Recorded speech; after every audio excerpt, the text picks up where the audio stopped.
الرحیم الحمد للہ رب العالمین والصلاة والسلام علی اشرف الانبیاء والمرسلین وعلی آلہ واصحابہ اجمعین اما بعد۔ قرآن حکیم کے پہلے پارے کی تفسیر کا خلاصہ پیش کیا جا رہا ہے۔ نبی اکرم صلی اللہ علیہ وسلم کے دماد محترم حضرت عثمان بن عفان رضی اللہ تعالی عنہ کا ایک قول ہے کہ اگر آدمی کا دل پاک ہو تو وہ قرآن سے کبھی بھی آسودہ اور سیر نہیں ہو سکتا۔ اگر آدمی کا دل پاک ہو تو وہ قرآن حکیم کی تفسیر سے، قرآن حکیم کے معانی سے اور اس کے مفاہیم سے جب وہ قرآن حکیم کو پڑھے گا، سمجھے گا، تو کبھی بھی اس کا دل سیر نہیں ہو سکتا، آسودہ نہیں ہو سکتا۔ یہ قرآن حکیم کی برکت ہے۔ اگر ایک انسان کا قرآن سے تعلق نہ ہو تو اس کا قلب طاہر نہیں ہو سکتا۔ اگر ایک انسان کے دل میں قرآن کی اہمیت نہ ہو، قرآن سے اس کا تعلق نہ ہو، قرآن کی باتوں پر وہ عمل نہ کرتا ہو، تو کبھی بھی اس کا دل پاک نہیں ہو سکتا، کبھی بھی اس کا دل طاہر نہیں ہو سکتا۔ اس سے تو ایک بات یہ معلوم ہوئی کہ قرآن حکیم یہ ایک ایسی کتاب ہے جو دلوں کو مجلہ کرتی ہے، جو دلوں کو پاک کرتی ہے۔ قرآن حکیم یہ ایسی کتاب ہے جو دلوں کو منور کرتی ہے۔ اسی لیے ہمیں قرآن حکیم کو پڑھنا چاہیے اور قرآن حکیم سے ہمارا تعلق گہرا ہونا چاہیے۔ قرآن حکیم کو پڑھنے کے ساتھ ساتھ ہمیں قرآن حکیم کے معانی اور مفاہیم کو بھی سمجھنا چاہیے۔ جب تک ہم قرآن حکیم کے معانی کو نہیں سمجھیں گے، اس کے مفاہیم کو نہیں سمجھیں گے کہ اللہ رب العالمین قرآن حکیم میں کیا ہمیں حکم دے رہا ہے، تو پھر قرآن سے دراصل جو فائدہ ہمیں اٹھانا تھا وہ ہم نہیں اٹھا سکتے۔ قرآن حکیم کا ایک معجزہ ہے کہ قرآن حکیم کو اگر ہم پڑھتے ہیں، قرآن کی آیات کو بغیر سمجھے ہوئے، تو یقیناً اللہ رب العالمین ہمیں ثواب دے گا۔ قرآن حکیم کے ایک حرف کو پڑھنے پر ہمیں 10 نیکیاں ملتی ہیں، تو ہمیں نیکیاں تو ملیں گی، لیکن جو قرآن ھدی للمتقین جو کہا گیا کہ متقیوں کے لیے ہدایت ہے، دراصل ہمارے لیے ہدایت نہیں ہو سکتی جب تک ہم نہیں سمجھیں گے۔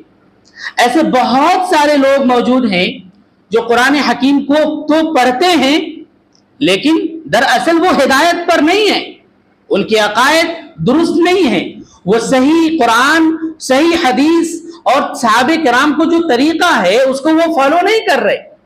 اس سے پتہ یہ چلا کہ ہمیں قرآن حکیم کو سمجھ کر کے پڑھنا ہے اور قرآن حکیم سے ہمارا اپنا تعلق استوار کرنا ہے۔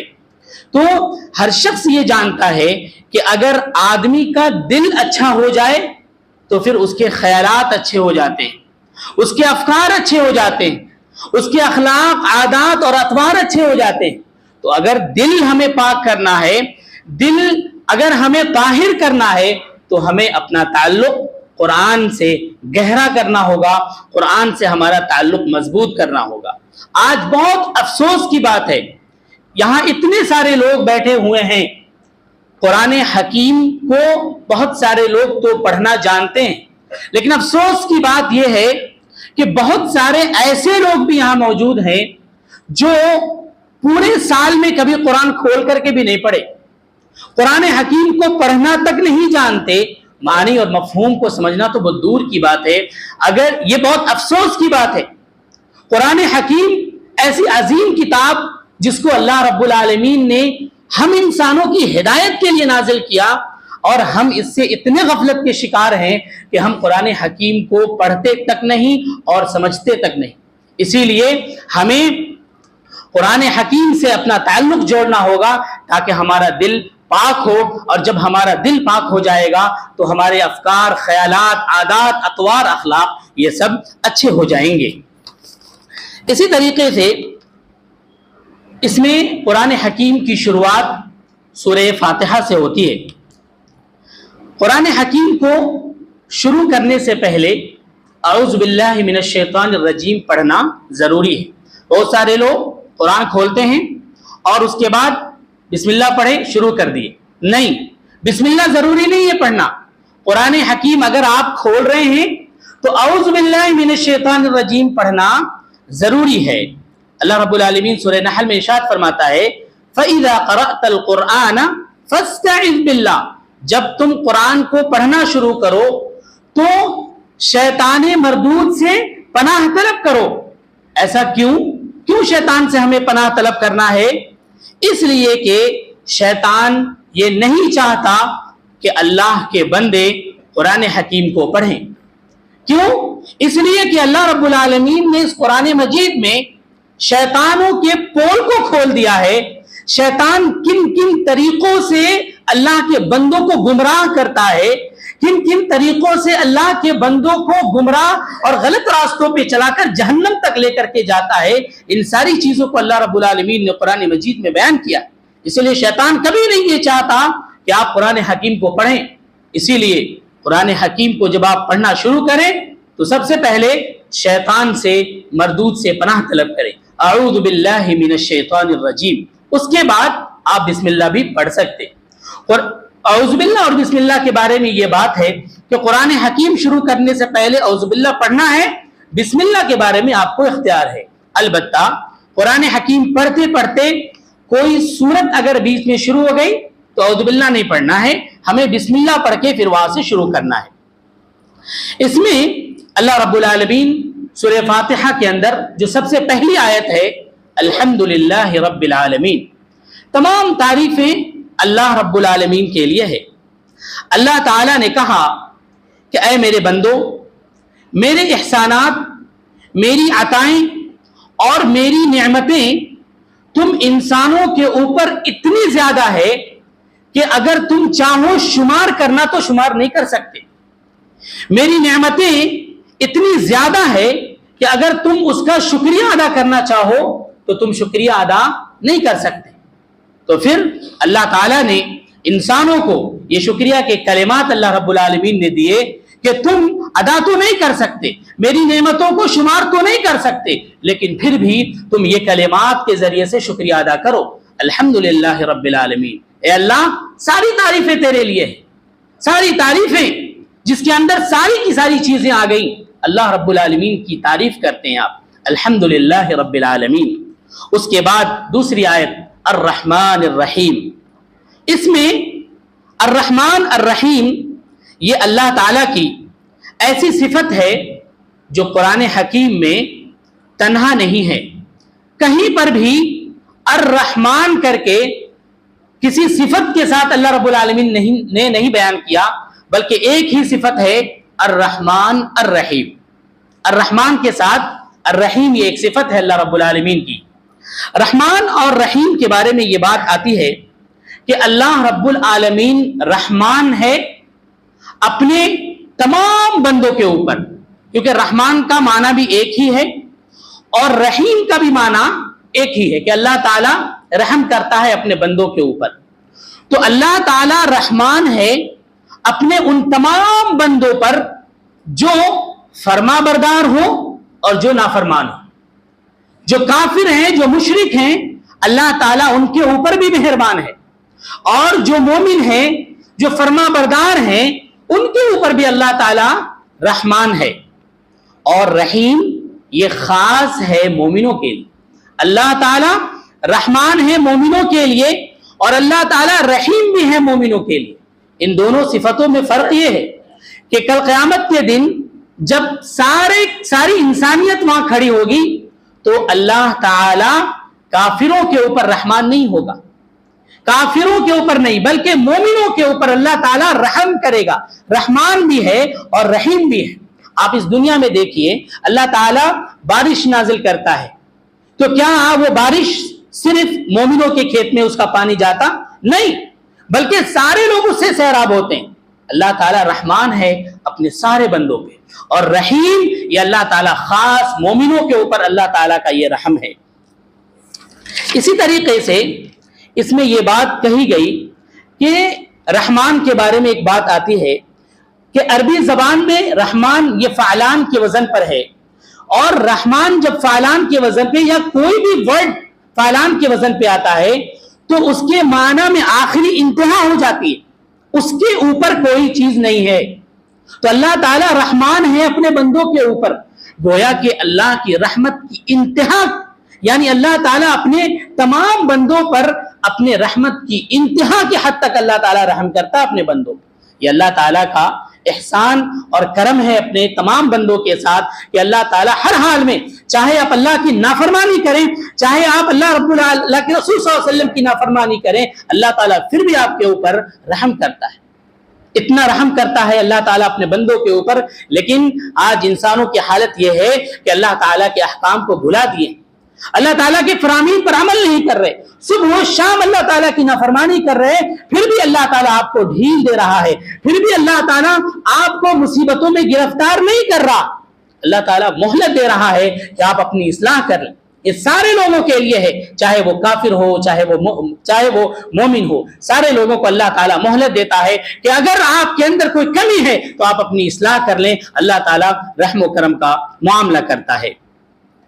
اسی طریقے سے رحمان اور رحیم سے گناہ گاروں کو یہاں تسلی دی جا رہی ہے کہ آپ سے گناہ ہو جائے تو اللہ تعالیٰ رحمان ہے، آپ توبہ کریں اللہ تعالیٰ معاف کر دے گا۔ اللہ تعالیٰ کہتا ہے کہ الرحمن الرحیم، اللہ تعالیٰ رحمان ہے، اللہ تعالیٰ رحم کرنے والا ہے۔ اس آیت کے ذریعے سے اللہ تعالیٰ مومنوں کو یہ تسلی دے رہا ہے کہ اگر تم سے کوئی گناہ ہو جائے تو پھر آپ توبہ کر لیں، اللہ تعالیٰ آپ کی توبہ کو قبول کرنے والا ہے۔ اگلی آیت میں اللہ تعالیٰ کہتا ہے مالک یوم الدین، لیکن اگر تم توبہ نہیں کرے تو یاد رکھو قیامت کے دن کا مالک اللہ رب العالمین ہے، ہر ایک سے اللہ رب العالمین بدلہ لے گا اور ہر ایک کو سامنے رکھ کر اس کے کیے ہوئے اعمال کی جزا اور سزا کے طور پر اللہ رب العالمین وہاں دے گا، قیامت کے دن کا مالک بھی ہے۔ تو اللہ تعالیٰ پہلی آیت میں تسلی دے رہا ہے، دوسری آیت میں ڈرا بھی رہا ہے، تو ڈر اور خوف اسی طریقے سے تسلی، یہ دونوں چیزیں یہاں شامل ہو گئی۔ اسی لیے کبھی بھی انسانوں کو محتاط رہنا چاہیے، کبھی یہ نہیں سوچنا چاہیے کہ ہم گناہوں پہ گناہ کرتے چلے جائیں اور اللہ تعالیٰ ہمیں معاف کر دے گا، بلکہ آپ کو اپنی اصلاح کرتے رہنا ہے۔ آپ اگر گناہ کر رہے ہیں تو گناہ اپنے اللہ رب العالمین کے سامنے جا کر اپنے گناہوں کو رکھتے ہوئے توبہ کرتے رہنا چاہیے اور ہمیشہ اللہ تعالیٰ سے خوف کھاتے رہنا چاہیے۔ اسی طریقے سے اہدنا الصراط المستقیم، آپ نماز میں دعا کرتے ہیں کہ اے اللہ ہمیں صراط مستقیم پر چلا۔ آپ 5 وقت کی نماز میں 17 مرتبہ اللہ تعالیٰ سے یہ دعا کرتے ہیں کہ الہ العالمین ہمیں تو سیدھے راستے پر چلا، 17 مرتبہ۔ بار بار اس چیز کی ہم دعا کیوں کرتے؟ اللہ رب العالمین نے سورہ فاتحہ کو جو نماز میں پڑھنا ضروری قرار دیا ہے اور یہ جو دعائیں ہیں ایسا کیوں ہے؟ کیوں ہم بار بار اللہ رب العالمین سے دعا کرتے؟ اس لیے اللہ رب العالمین سے دعا کرتے ہیں کہ شیطان ہمیشہ ہمارے داؤ گھات میں لگا ہوا ہے، شیطان ہمیں کبھی بھی بھٹکا سکتا ہے، اسی لیے آپ گرچہ سیدھے راستے پر ہیں لیکن شیطان ہمیشہ آپ کے پیچھے لگا ہوا ہے، اور شیطان نے اللہ رب العالمین سے کہا لَأَقْعُدَنَّ لَهُمْ صِرَاطَكَ الْمُسْتَقِيمَ، یہ آپ کے بندے، اللہ کے بندے سیدھے راستے پر جائیں، لَأَقْعُدَنَّ لَهُمْ صِرَاطَكَ الْمُسْتَقِيمَ، ہم سیدھے راستے پر بیٹھ جائیں گے اور تیرے بندوں کو بھٹکاتے رہیں گے۔ یہ شیطان نے وعدہ لے لیا ہے ہمیں بھٹکانے کا، شیطان سیدھے راستے پر آ کر کے بیٹھ گیا ہے اور ہمیں بھٹکانے کے لیے طرح طرح کے حربے اپناتا ہے۔ اسی لیے آپ گرجے سیدھے راستے پر ہیں پھر بھی آپ کو ہمیشہ اللہ رب العالمین سے صراط مستقیم کی دعا کرتے رہنی ہے، اہدنا الصراط المستقیم، اے اللہ ہمیں سیدھے راستے پر چلا۔ اس کے بعد پورے سورہ فاتحہ کا ایک مفہوم ہے، اس کو پڑھتے ہوئے آپ ہر نماز میں سورہ فاتحہ کو پڑھتے ہیں لیکن اس کا معنی، اس کے معنی اور مفاہیم کو نہیں سمجھتے۔ ضروری ہے، کیوں؟ اس لیے کہ اس میں آپ اللہ رب العالمین کی تعریف کرتے ہیں، اللہ رب العالمین سے دعائیں کرتے ہیں، اور ہمیں اس کا معنی، اس کا مفہوم اگر نہ معلوم ہو تو پھر کوئی فائدہ نہیں ہے اس کو پڑھنے کا۔ اسی لیے سورہ فاتحہ کو پڑھتے ہوئے ہمیں اس کے معنی اور مفہوم کو بھی سامنے رکھنا چاہیے۔ آگے سورہ بقرہ ہے، اس میں اللہ رب العالمین کہتا ہے ذالک الکتاب لا ریب فیہ ھدی للمتقین۔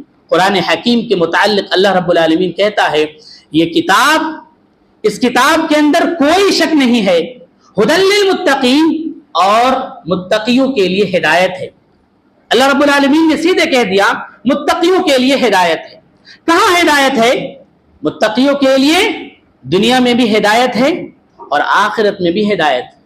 جو شخص اس قرآن کو مضبوطی سے تھام لے، قرآن حکیم کے معانی اور مفاہیم کو سمجھتے ہوئے پڑھے، قرآن حکیم کے احکامات پر عمل کرے، تو پھر یہ قرآن یہ دنیا میں بھی ہمارے لیے ہدایت ہے اور آخرت میں بھی ہدایت ہے۔ اور ہدایت اس لیے، ہدایت اگر ہم ہدایت پر ہوں گے تو انشاءاللہ دنیا میں اچھی زندگی گزارتے ہوئے کل قیامت کے دن بھی اللہ تعالی ہمیں معاف کرے گا، ہمیں بخش دے گا اس کتاب کے برکت سے، اور ہمیں جنت الفردوس کے اندر داخل کرے گا۔ اسی لیے اس قرآن حکیم کو مضبوطی کے ساتھ آپ تھامیں، مضبوطی کے ساتھ اس کے معانی اور مفاہیم کو سمجھتے ہوئے اس پر عمل کریں۔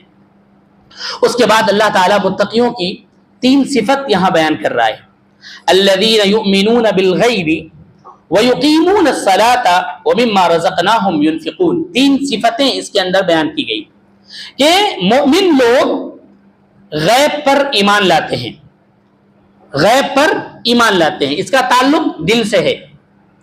وَيُقِيمُونَ الصَّلَاةَ، نماز قائم کرتے ہیں، دوسری صفت، اس کا تعلق جسم سے ہے۔ وَمِمَّا رَزَقْنَاهُمْ يُنْفِقُونَ، اور اللہ تعالیٰ کے دیے ہوئے مال میں خرچ بھی کرتے ہیں، اس کا تعلق مال سے ہے۔ یعنی مومن اور متقی وہ ہیں جن کے اندر یہ 3 صفتیں پائی جاتی ہیں، یعنی وہ غیب کی باتوں پر ایمان لاتے ہیں۔ اللہ کے رسول صلی اللہ علیہ وسلم نے جو ہمیں غیبیات کی خبر دی، اور اللہ رب العالمین نے قرآن مجید میں جو غیب کی باتیں بتائی ہیں اس پر ہمارا ایمان ہونا چاہیے، اور اسی طرح ایک متقی اس پر ایمان رکھتا ہے۔ اور دوسری صفت کہ نماز قائم کرنا، متقی وہ ہے جو نماز کو نہیں چھوڑتا، متقی وہ ہے جو نماز نہیں چھوڑتا، مومن وہ ہے جو نماز نہیں چھوڑتا۔ جو لوگ نماز چھوڑتے ہیں وہ مومن نہیں ہو سکتے، وہ متقی نہیں ہو سکتے۔ حدیث میں آتا ہے کہ کفر، ایمان اور کفر کے درمیان کیا فرق ہے؟ نماز۔ جو شخص نماز پڑھتا ہے وہ متقی ہے، وہ مومن ہے، جو نماز نہیں پڑھتا وہ متقی اور مومن نہیں ہو سکتا۔ اسی لیے یہاں متقیوں کی صفت میں اللہ رب العالمین نے بیان کیا کہ متقی اور مومن وہ ہیں جو نماز قائم کرتے ہیں۔ اور اسی طریقے سے جو لوگ اللہ رب العالمین کے دیے ہوئے مال میں سے خرچ کرتے، جو لوگ بخیلی کرتے ہیں، وہ مومن نہیں ہو سکتے۔ اللہ تعالیٰ نے جتنا مال آپ کو دیا ہے اس میں ایک حق اللہ رب العالمین بیان کر رہا ہے کہ اس میں اللہ کا حق ہے، اس کے آپ ان مالوں میں سے نکالیں اور اللہ کے غریب بندوں، مسکینوں اور فقیروں کو دیں۔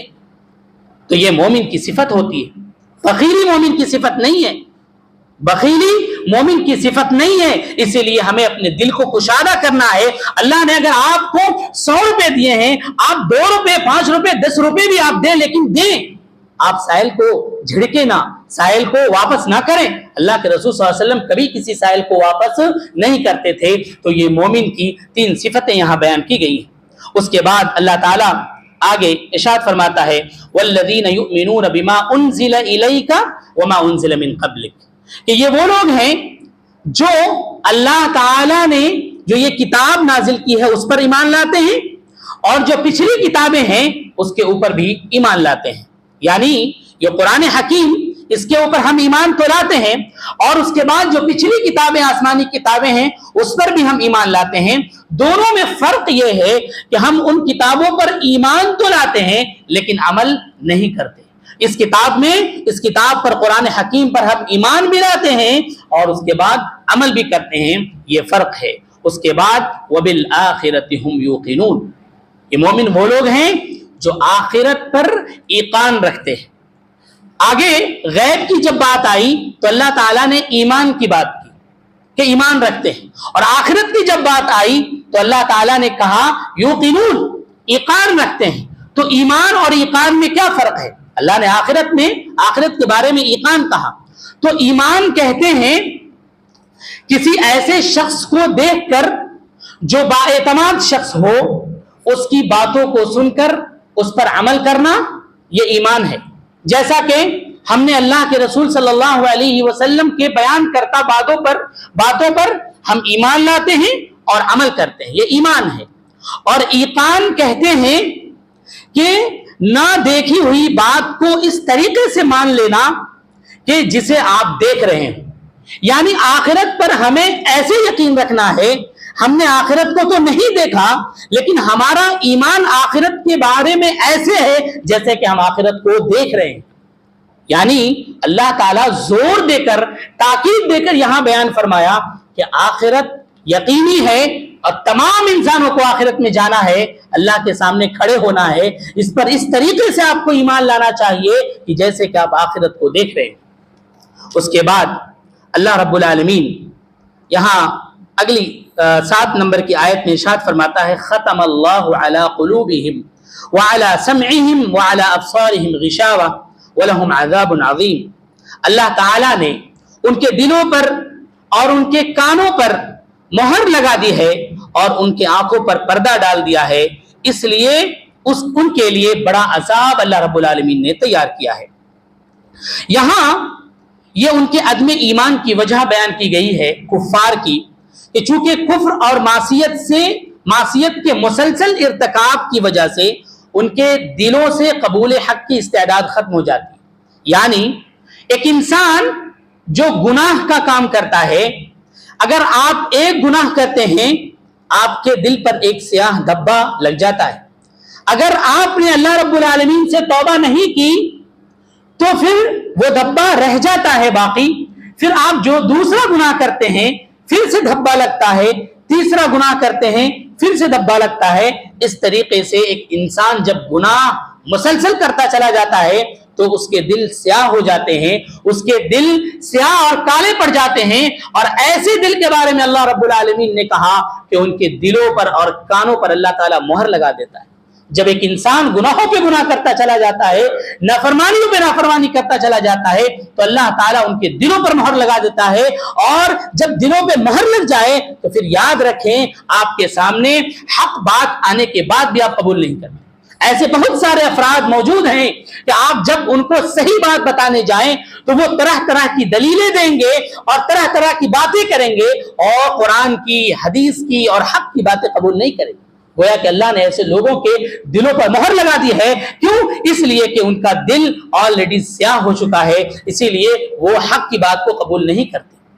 اور ان کی آنکھوں پہ پردہ بھی اللہ رب العالمین ڈال دیتا ہے کہ ساری چیزیں واضح ہو جانے کے بعد قرآن کی آیات موجود ہے, احادیث کے احکام موجود ہیں, ساری چیزیں موجود ہیں, اس کے باوجود وہ دیکھ نہیں پاتے, وہ سمجھ نہیں پاتے. ایسے لوگوں کے لیے اللہ تعالیٰ کہتا ہے ان کے لیے بڑا دردناک عذاب اللہ رب العالمین نے تیار کر رکھا ہے. اس کے بعد آگے منافقین کا تذکرہ ہے. یہ منافقین جب مدینہ کے اندر منافقین موجود تھے تو یہ منافقین سامنے سے کلمہ تو پڑھتے تھے, سامنے سے اپنے اسلام لانے کی بات تو کرتے تھے, لیکن جب اپنے لوگوں میں جاتے تو وہ کہتے کہ ہم اسلام قبول نہیں کریں. اور وہ مومنوں کا استہزاء کرتے, مذاق اڑاتے کہ یہ کیسے لوگ ہیں. جب ان سے کہا جاتا کہ تم ایمان لاؤ ویسے جیسے کہ صحابہ کرام ایمان لائے, فَإِنْ آمَنُوا بِمِثْلِ مَا آمَنْتُمْ بِهِ فَقَدْ اهْتَدَوْا, کہ تم ایمان لے آؤ ویسے ہی جیسے کہ صحابہ کرام نے ایمان لایا, تم ہدایت یافتہ ہو جاؤ گے. تو یہ کہتے تھے کہ کیا ہم ویسے ہی ایمان لائیں جیسے بیوقوف لوگ ایمان لاتے. يُخَادِعُونَ اللَّهَ وَالَّذِينَ آمَنُوا وَمَا يَخْدَعُونَ إِلَّا أَنفُسَهُمْ. اللہ کہتا ہے کہ یہ مومنوں کو دھوکہ دیتے ہیں بلکہ وہ خود اپنے آپ کو دھوکہ دے رہے ہیں. یعنی یہ مومن جو ایمان لا رہے ہیں وہی ایمان تو یہ بھی لا رہے, فرق یہ ہے کہ وہ مومن ایمان لانے کے بعد عمل کر رہے ہیں اور یہ منافق ایمان لانے کے بعد عمل نہیں کرتے. دونوں میں یہی فرق ہے. گویا کہ آپ کا ایمان قرآن پر لانا, آپ کا احادیث پر, احکام پر ایمان لانا یہ کافی نہیں ہے, عمل ضروری ہے. صرف آپ مسلمان ہو جائیں, کلمہ پڑھ لیں اور اس طریقے سے آپ صرف ایمان کا دعویٰ کریں اور آپ عمل نہیں کریں تو پھر ایمان, یہ چیز آپ کو منافقین کی صفت ہے اور اللہ تعالیٰ کو یہ چیز پسند نہیں ہے. اللہ تعالیٰ آگے کہتا ہے یا ایھا الناس اعبدوا ربکم الذی خلقکم والذین من قبلکم لعلکم تتقون، کہ اے لوگو اللہ تعالیٰ کی عبادت کرو۔ یہاں پر ناس میں تمام لوگ شامل ہیں، کافر بھی، مشرک بھی، منافق بھی، مومن بھی۔ یا ایھا الناس اعبدوا، اے لوگو عبادت کرو اللہ رب العالمین کی، اس وقت تک عبادت کرو، وَاعْبُدْ رَبَّكَ حَتَّى يَأْتِيَكَ الْيَقِينُ، اس وقت تک عبادت کرتے رہو جب تک کہ موت نہ آ جائے۔ موت تک ہمیں اللہ رب العالمین کی عبادت کرنی ہے۔ اسی طریقے سے اللہ رب العالمین مومنوں کو بشارت دے رہا ہے، وَبَشِّرِ الَّذِينَ آمَنُوا وَعَمِلُوا الصَّالِحَاتِ أَنَّ لَهُمْ جَنَّاتٍ تَجْرِي مِن تَحْتِهَا الْأَنْهَارُ، تین چیزوں کی بشارت ہے یہاں پر۔ جو لوگ ایمان لاتے ہیں اور ایمان لانے کے بعد نیک عمل کرتے رہتے ہیں، ایسے لوگوں کے لیے اللہ تعالیٰ کہتا ہے أَنَّ لَهُمْ جنات تجری من تحتها الانہار، ایسے لوگوں کے لیے اللہ رب العالمین نے ایسی جنتیں بنائی ہیں جن کے نیچے نہریں جاری ہیں۔ یہ پہلی چیز، پہلی بشارت، ایسی جنت جس کے نیچے نہریں جاری ہیں۔ اور دوسری چیز خالدین فیہا، مومن اس کے اندر ہمیشہ ہمیشہ رہنے والے۔ اور تیسری بشارت کہ اللہ تعالی جنت میں ازواج مطہرہ کہا کہ جنت میں پاک دامن عورتیں اللہ رب العالمین جنتیوں کے لیے تیار کیا ہے۔ یہاں پر ازواج مطہرہ کہا، طاہر نہیں کہا۔ مطہرہ کا مطلب یہ ہے کہ وہ عورتیں جس کو اللہ رب العالمین نے پاک کیا ہے، اور جنتیوں کے لیے اللہ تعالیٰ ایسی عورت جس کو اللہ تعالیٰ نے پاک کیا ہے، ایسی عورت کی خوشخبری اللہ رب العالمین دے رہا ہے کہ جو لوگ ایمان لائیں گے اور نیک عمل کرتے رہیں گے ان کو جنتیں ملیں گی جن کے نیچے نہریں جاری ہوں گی، اس میں وہ ہمیشہ ہمیشہ رہیں گے، اور اسی طریقے سے اس میں نیک بیویاں اللہ رب العالمین جنتیوں کو دے گا۔ اس کے بعد اس کے اندر اللہ رب العالمین حضرت موسیٰ علیہ السلام کے بارے میں تذکرہ کیا ہے کہ وَإِذِ اسْتَسْقَى مُوسَىٰ لِقَوْمِهِ فَقُلْ اضْرِب بِّعَصَاكَ الْحَجَرَ، یہاں اس میں یہ بتایا گیا ہے کہ حضرت موسیٰ علیہ السلام اپنے قوم کے لیے پانی مانگا تو اللہ کہتا ہے کہ ہم نے کہا کہ اپنی لاٹھی پتھر پر مارو جس سے 12 چشمے پھوٹ نکلے۔ یعنی جب اس آیت سے ہمیں یہ سبق ملتا ہے کہ جب انسان کے حالات ناہموار ہوں، جب انسان پریشانیوں میں گھر جائے، اور جب ایک انسان اللہ رب العالمین سے مانگتا ہے تو اللہ تعالیٰ ناہموار حالتوں میں بھی اس کے لیے چیزوں کو ہموار کر دیتا ہے۔ کیا پتھر سے کوئی پانی نکال سکتا؟ کیا کوئی لاٹھی اگر پتھر پہ مارے تو کیا پانی نکل سکتا؟ نہیں، وہاں پانی کی قلت تھی۔ حضرت موسیٰ علیہ السلام اپنی قوم کے لیے دعا کیے کہ پانی کی قلت ہے۔ اللہ تعالیٰ نے ایسے وقت میں اور ایسی جگہ پر جہاں امید نہیں کی جا سکتی کہ پتھر سے پانی نکلے، وہاں سے اللہ رب العالمین نے 12 چشمے نکال دی۔ اسی لیے اس آیت سے ہمیں سبق ملتا ہے کہ گرچہ آپ ہر طرف سے گھر چکے ہوں، پریشانیوں میں، مصیبتوں میں ہو، لیکن اگر آپ اللہ رب العالمین سے دعا کریں، اللہ کے سامنے اپنی پریشانیوں کو رکھیں، تو اللہ تعالیٰ آپ کے لیے نکلنے کے راستے ہموار کر دیتے ہیں۔ اور اللہ تعالیٰ کہتا ہے وَمَن يَتَّقِ اللَّهَ يَجْعَل لَّهُ مَخْرَجًا وَيَرْزُقْهُ مِنْ حَيْثُ لَا يَحْتَسِبُ، جو لوگ اللہ رب العالمین سے خوف کھاتے ہیں، اللہ رب العالمین سے ڈرتے ہیں، اللہ تعالیٰ ان کے لیے ایسی جگہ سے رزق دیتا ہے، ایسی جگہ سے روزی دیتا ہے جہاں سے ایک انسان وہم و گمان بھی نہیں کیا ہوتا۔ آپ پریشانیوں میں اگر گھرے ہوئے ہیں، اللہ سے دعا مانگیے، دیکھیے اللہ تعالیٰ ایسی جگہ سے آپ کی مدد کرے گا جس کے بارے میں آپ نے گمان بھی نہیں کیا۔ اللہ تعالیٰ کی رحمت سے ایک انسان کو کبھی بھی مایوس نہیں ہونا چاہیے۔ یہ مختصر تفسیر ہے چند آیات کی۔ اللہ تعالیٰ سے دعا ہے اللہ تعالیٰ ہم تمام لوگوں کو نیک بنائے، قرآن اور حدیث کے مطابق زندگی گزارنے والا بنائے، آمین۔ وما توفیق الا باللہ۔